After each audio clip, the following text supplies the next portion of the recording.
Hi, this is Dr. Asha Dinesh, psychologist.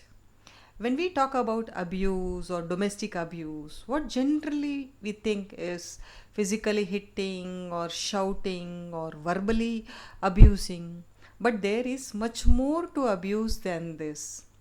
As psychologists, we generally get to see lot of people who talk about very subtle kind of abuse, very silent or very ulterior kind of abuse, where a lot of hidden messages are being sent with the intention to create uneasiness into the mind of the other person, with the aim to hurt the other person.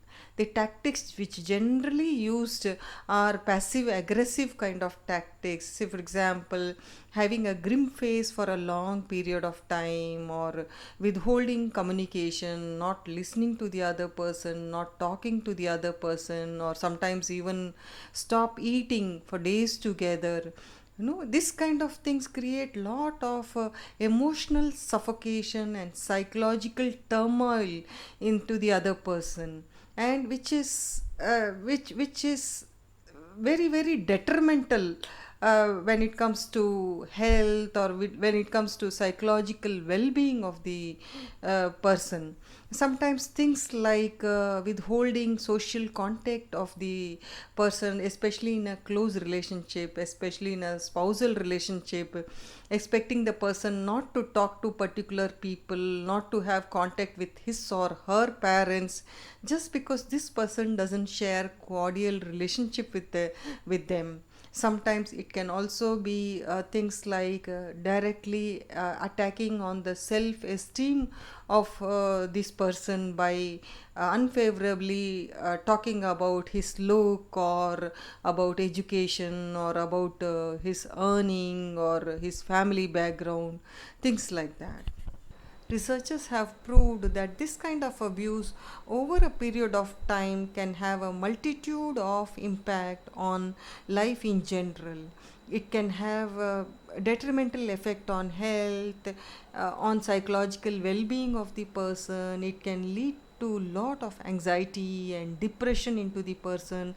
It can also lead to substance abuse, and it doesn't only affect the people concerned within the family. If abuse is happening, it doesn't only affect the people concerned, it affects the morale of the entire family. It passes like a legacy from one generation to the other. Now, there are various reasons why this person is abusive in this relationship. The most common is that over a period of time, he or she has learned that in this particular relationship, he can behave the way he is behaving.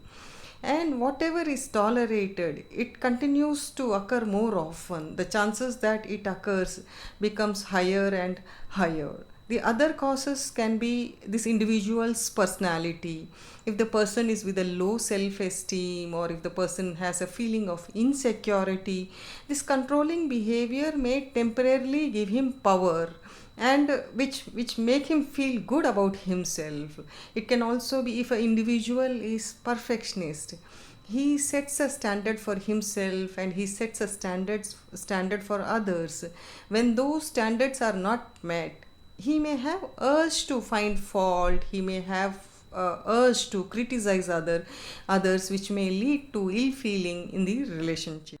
When a woman is being sabotaged or vandalized, she is more vocal, she is more open about the abuse than a man, for various reasons. But for whatever reason this abuse is taking place, it is highly imperative that a strong mental stand is to be taken to resolve this. The earlier it is done, the earlier it is dealt with, the better it is. Otherwise, it will become a set pattern in a relationship. Here, the objective should be to resolve rather than blame or judge or be critical of the other person.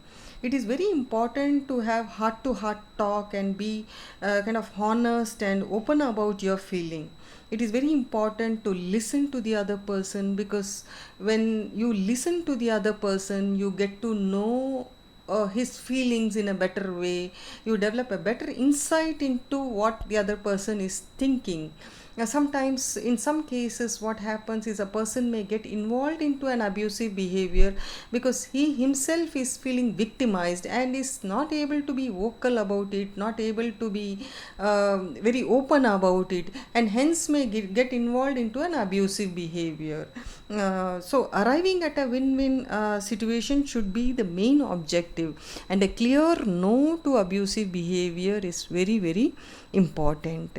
In a relationship, it is very important to understand that in a relationship, only when individuals are happy can the relationship thrive and be in harmony.